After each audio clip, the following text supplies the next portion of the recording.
Salah satu temen ngomong, kok lo jadi kerjanya di infotainment sih? Kan lo kemarin kerja di TV News. Beberapa orang yang mikir skeptis kayak apaan sih infotainment gini. Reporter jurnalis juga di lapangan tuh dapat itu kan, apaan sih tuh infotainment, ya kan? Buku artis itu mah bukan tayangan jurnalis itu. Ada juga dulu.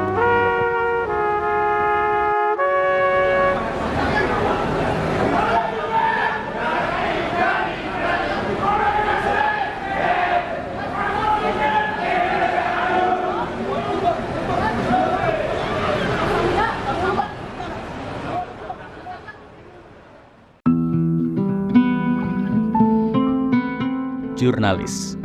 Mereka para pemberani yang menjelajah di garis terdepan, mengejar berita, dan membawa informasi untuk kita semua.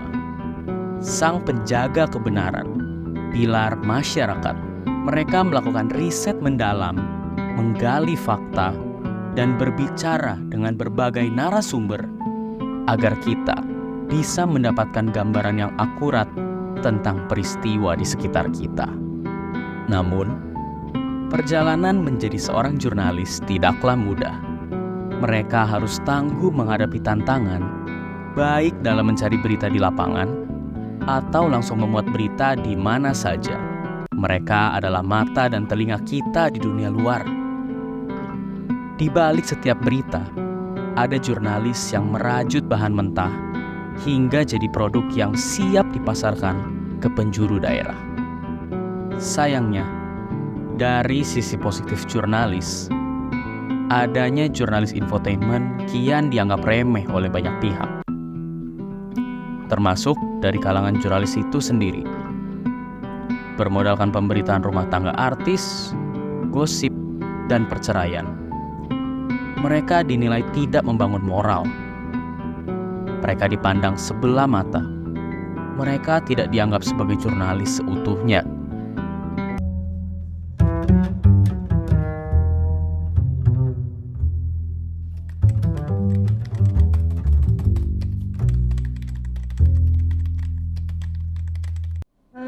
Setelah itu, kami bergegas mewawancarai Pak Henry selaku Ketua Umum PWI untuk menjelaskan bagaimana pemberitaan infotainment di Indonesia.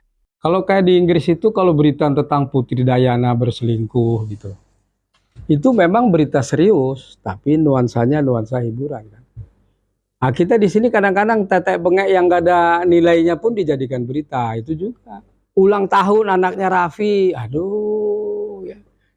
Sunatan ini, aduh, kadang-kadang kita ini memang, ini saya pernah di ruangan ini, di bangku ini, ya, waktu itu ketua PBNU tuh, Kiai Haji Agil Siraj. Dia bilang, udahlah, itu gibah itu, katanya. Karena tadi ngomongin sesuatu yang nggak perlu. Nah, kan begitu. Jadi makanya teman-teman wartawan infotainment itu menurut saya, ya dipilah-pilah lah. Ya, dipilah-pilah mana yang dalam tanda kutip penting ya. Tapi kalau di infotainment itu ya baik lagi, ini kita kan TV infotainment kan kayak bisa dibilang hiburan aja, TV entertainment, TV hiburan yang banyak sisi lain artis yang lu belum tahu gitu kan, banyak sisi artis kegiatan-kegiatan yang belum tahu. Jadi kayak ya udah, kalau emang buat moral kita juga ngangkat kok gitu, sering gitu. Kalau insert ya, kita juga sering ngangkat kayak jatuhnya moral tuh kayak salah satunya kita sering ngangkat kayak pahlawan-pahlawan, kayak misalnya oh ini nih ada yang menang, mungkin ada kayak mungkin pemenang atlet disabilitas, kita ngangkat kok gitu, kita angkat gitu loh. Itu kalau di Indonesia kita selalu ngangkat. Viralnya itu nggak cuma viral kayak oke, viral dia lari-lari di Monas, enggak. Kita juga sering kayak wawancara salah satu penyanyi mungkin yang oh ada nih, kayak baru buat hari ini kita tadi baru wawancara penyanyi yang mungkin orang banyak nggak tahu namanya, itu Rahmani. Dia ternyata itu jadi special guest di Coldplay. Kita ngangkat kayak gitu loh, gitu maksudnya bener-bener yang nggak moral juga, kita ngangkat yang mengandung moral kok. Ya, lo ini deket sama demo mahasiswa di DPRD. Iya, Mas Yaudah sekalian deh, akhirnya gue mau nggak mau demo dengan tampilan liputan fashion. Jadi kayak yang agak gimana gitu. Jadi lucu aja sih.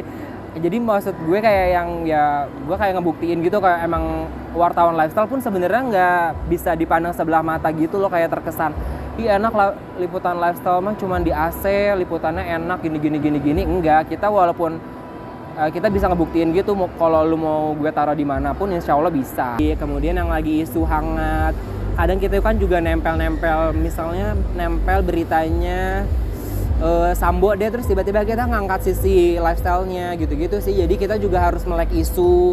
Kita nggak boleh kayak yang lifestyle berarti beritanya gini-gini doang. Enggak, ternyata tuh kita tuh bisa membaur dengan isu yang terkini. Jadi itu berita-berita lifestyle nggak cuma sekedar misalnya cara membersihkan sepatu gitu, atau cara menyanggul rambut, nggak cuma sekedar itu. Kita juga bisa tempel lah isunya dengan misalnya kayak kemarin kan flexing pejabat, kita bisa bahas tasnya harganya berapa, kemudian ada bajunya apa yang kita pakai, dan kita harus melek itu sih, kayak ini tasnya kayaknya ini deh, terus kita searching, harus punya pengetahuan juga tentang tas mahal tuh seperti apa, baju merek-merek luxury brand tuh emang harus melek sih kalau anak lifestyle.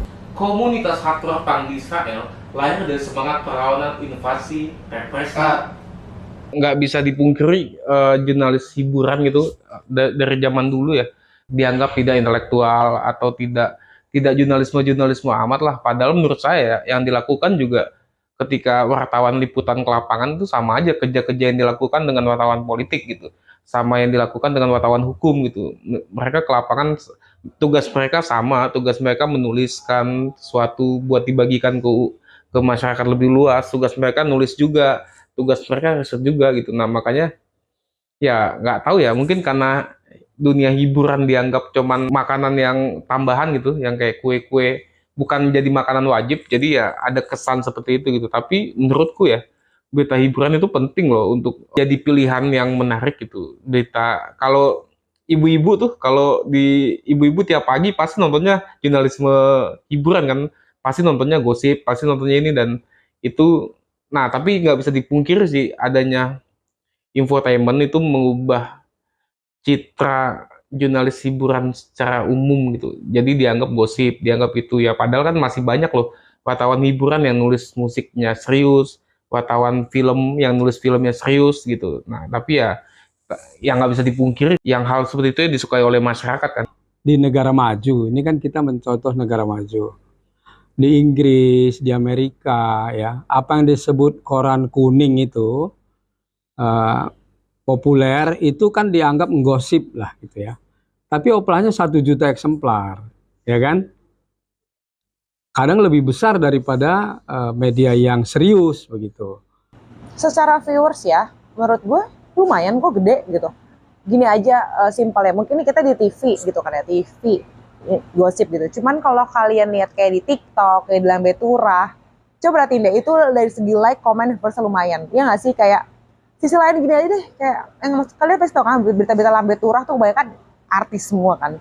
Kayak katakanlah mungkin Fuji kepergok sama Torik atau apapun, itu pasti selalu banyak komennya. Itu menurut gue, and seleb Indonesia tuh masih kemakan gitu loh. Apalagi kayak Raffi, kayak Atta Halilintar gitu tuh pasti kemakan gitu. Karena orang tuh pengen tahu sisi lainnya.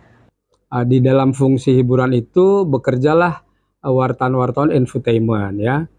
Mereka memberikan sesuatu yang barangkali menggembirakan ya, menyegarkan pikiran ya, lalu merasa bahwa dunia ini nggak sumpak-sumpak banget, nah gitu. Jadi itulah infotainment. Jadi PWI sendiri sebagai organisasi mengakui bahwa wartawan infotainment itu termasuk wartawan profesional ya.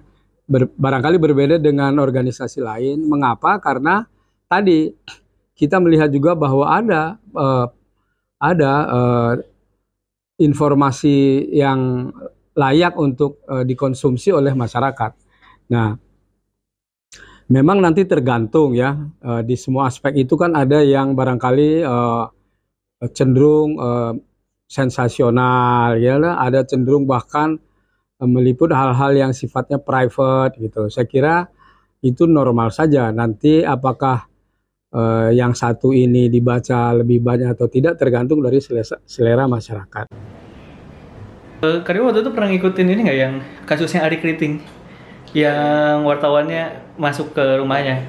Saya yakin tuh teman-teman yang menjadi wartawan itu punya punya sesuatu yang etis dalam dirinya, etika lah dalam dirinya kan. Tapi satu sisi lain mungkin ya bisa dibilang redakturnya atau editornya di kantor yang menuntut supaya dapat gitu. Nah, menurutku jurnalis hiburan itu tidak sampai ke ranah yang mengganggu privasi orang lain sih menurutku gitu. Kasus Ari Kriting itu tidak semendesak kasus koruptor yang mesti ditangkap menurutku gitu. Jalan tengahnya gini, ketika artis yang kita datangi tidak ingin berbicara, ya udah tulis saja. Saat dikonfirmasi si si A itu tidak ingin berpendapat, kan itu selesai sebenarnya gitu. Tapi kalau untuk sampai masuk dan mengganggu kehidupan orang lain sih menurutku itu agak berlebihan dan tidak etis sih.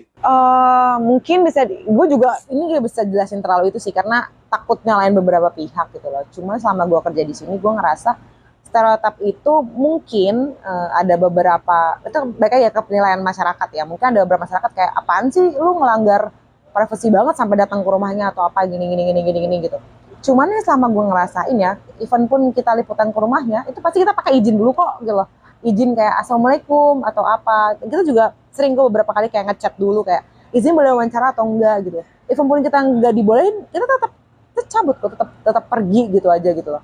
Dan mungkin kalau misalnya ada beberapa kepergok gitu oknum yang kayak ini ketahuan gak sopan yang gitu-gitu tuh, mungkin tuh ada beberapa oknum yang kurang sopan gitu. Tapi kalau ada sih mungkin gue nemuin juga kayak gitu. Cuman kalau gue ngerasa baik lagi itu penilaian mereka masing-masing aja, penonton dan masyarakat itu gimana gitu.